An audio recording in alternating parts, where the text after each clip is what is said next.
ये बहुत दिनों पहले की बात है। सोनापुर में एक वृद्धा अपने 5 जुड़वा बेटों के साथ रहती थी। पांचों लड़के एक दूसरे से बहुत ही मिलते जुलते थे, मानो एक दूसरे का ही रूप हो। वृद्धा के 5 लड़के 5 गुणों से भरे थे। पहला बेटा सामू, जो कि तालाब का पानी पूरा का पूरा मुंह के अंदर भर सकता था, वो भी 7 मिनट के लिए। दूसरा बेटा रामू, जो कि अपना पैर बहुत लंबे कर सकता था। तीसरा बेटा जोधू, जिसका पीठ लोहे की तरह सख्त था। चौथे बेटे का नाम मधु था, उसे आग से कोई भी हानि नहीं पहुंचती थी। और सबसे छोटे बेटे का नाम था लालू, वो अपना सांस को पूरे 1 दिन के लिए रोक सकता था। 5 भाई दिखने में एक जैसे ही थे, बस उनकी माँ भानुमति ही जानती थी इनमें से कौन कौन है। 5 भाई आधी रात को मछलियाँ पकड़ने जाया करते थे।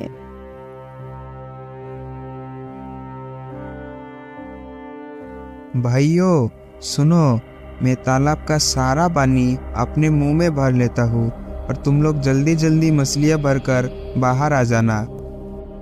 आप रोज रोज एक ही बातें क्यों करते हो भैया? क्या हमने कभी भी 1 मिनट का भी देरी किया है? हम तैयार है भैया।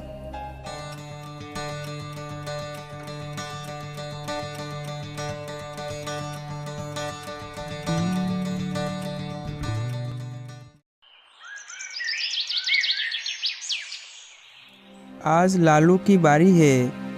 छोटा भाई, तुम इस मछलियों को लेकर बाजार जाओ। ठीक है भैया।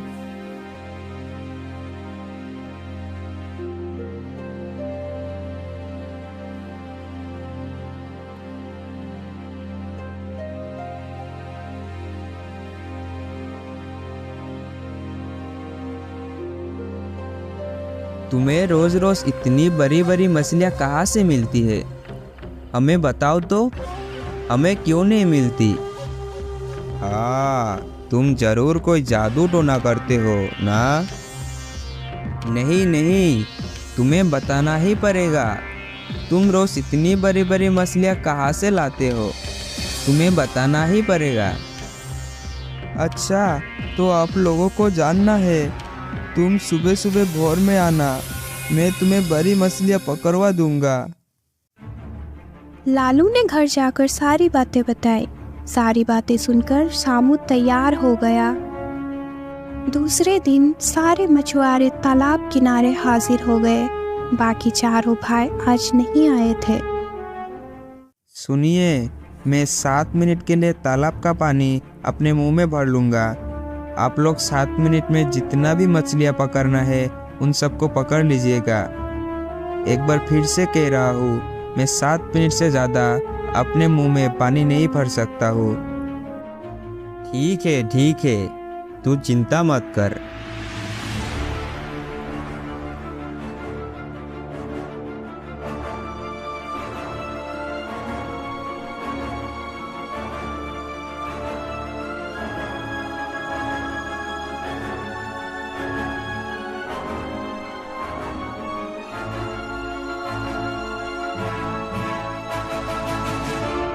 गांव में हाहाकार मच गया और मछुआरों के परिवार वालों ने राजा से सामू की शिकायत कर दी। सारी बातें सुनकर राजा ने सामू से कहा, क्या उनकी बातें सच है शामू? तुमने अपने मुंह से पानी बाहर छोड़कर इतने सारे लोगों को दबाकर मार डाला। हाँ, ये सच है महाराज, ये सच है। पर अगर मैं पानी नहीं छोड़ता तो फिर मेरा गला फट जाता और मैं मर जाता। मैंने उनसे बार बार कहा था कि मैं पानी को 7 मिनट से ज़्यादा अपने मुंह में रोक नहीं सकता, पर उनमें से किसी ने भी मेरी बात नहीं मानी। इसलिए मजबूर होकर मुझे तालाब का पानी छोड़ना पड़ा और इसीलिए इस तरीके का घटना घट गई है महाराज। इतने सारे लोगों का मृत्यु का उत्तरदायी मैं तुम्हें ही मानता हूँ। तुम्हें तालाब का पानी में डुबाकर मारा जाएगा। तुम्हारी अंतिम इच्छा क्या है, बताओ। महाराज, जब मरना ही है तो मैं कोई भी विरोध नहीं करूँगा। बस मरने से पहले एक बार मैं अपने माँ से मिल लेना चाहता हूँ। ठीक है, ऐसा ही होगा।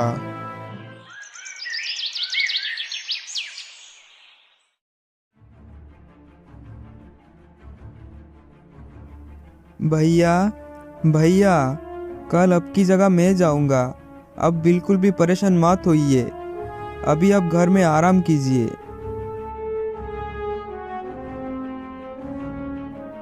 रामू तालाब में डूब के मरने के लिए आ गया। पूरे राज्य के प्रजा भी इस सजा को देखने के लिए आए थे। अरे ये क्या, तुमने तो कल लाल कमीज पहनी थी, आज नीली कमीज पहनकर क्यों आए हो? माँ का आदेश था महाराज। मैं अपने माँ का हर एक बात मानता हूँ। अब मैं आपका आदेश पालन करने जा रहा हूँ महाराज। अलविदा अलविदा महाराज।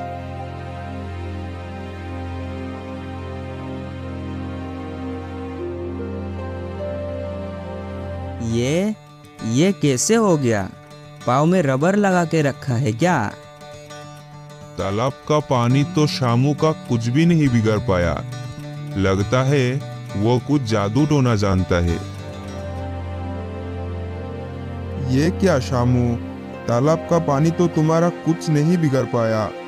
अब तुम्हारा गर्दन मेरा जल्लाद काटेगा। बोलो बोलो, तुम्हारी अंतिम इच्छा क्या है? कल पूरी रात मेरी माँ रोई है महाराज। मैं बस जरा माँ को देख आऊँ महाराज। इसके अलावा मेरी और कोई भी इच्छा नहीं है। ठीक है, ऐसा ही होगा। अब कल सुबह ही तुम्हारी गर्दन काटी जाएगी।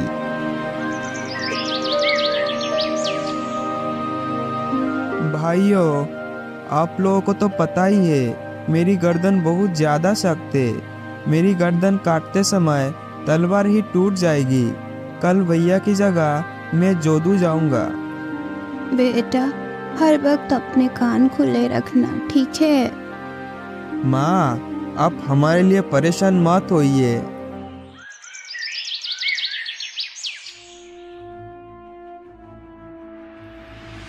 ये हो क्या रहा है? मैंने अपने जीवन में ऐसा कभी नहीं देखा। प्रजागण सुनिए, कल शामू को आग में जलाकर मारा जाएगा। महाराज महाराज, आग से मैं नहीं बच पाऊंगा, यह मैं अच्छी तरह से जानता हूँ। इसीलिए अंतिम बार मैं माँ से मिलकर आना चाहता हूँ। ठीक है, तुम अपनी माँ से मिलकर आखिरी बार के लिए उसके साथ रहकर आ जाओ।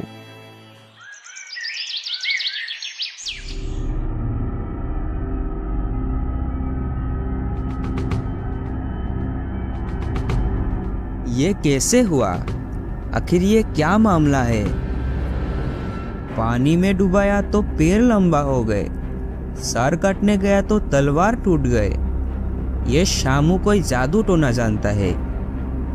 अरे ये सब क्या हो रहा है? मुझे तो कुछ भी समझ नहीं आ रहा। ये क्या, ये शामू को तो आग से कुछ भी नहीं हो रहा है। सुनो शामू, अब तुम्हें मिट्टी में दबाकर मारा जाएगा और यही होगी तुम्हारी सजा। दया करके मुझे आखिरी बार के लिए मेरी माँ से मिलने का अनुमति दीजिए महाराज। मुझे मेरी माँ का बहुत ज़्यादा याद आ रहा है। ठीक है, आखिरी बार के लिए मैं तुम्हें अनुमति देता हूँ। आज तुम अपने माँ से मिल लो, फिर कल सुबह ही तुम्हें मिट्टी में दफन कर दूंगा।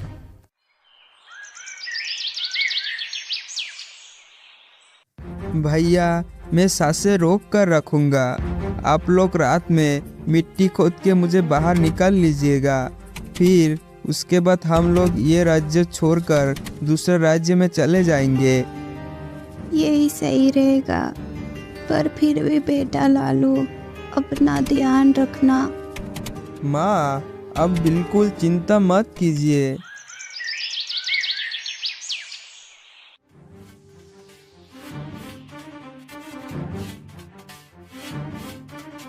महाराज, इसके अंदर जो भी भूत था उसे मैंने भगा दिया। अब अभी इसे मिट्टी में दबा सकते हैं।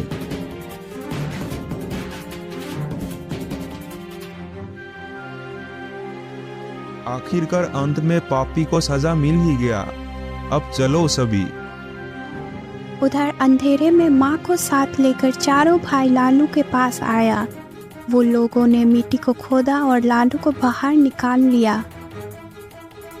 फिर माँ भानुमती रो पड़ी और बोली, जिसके पास ऐसे 5 रत्न है उसे किस बात का डर है। हम कहीं और जाकर सब कुछ फिर से शुरू करेंगे। फिर रामू अपना पैर को लंबा करके अपने माँ और चारों भाइयों को कंधे में बिठाकर लंबा लंबा कदम बढ़ाकर उस राज्य को त्याग कर दिया।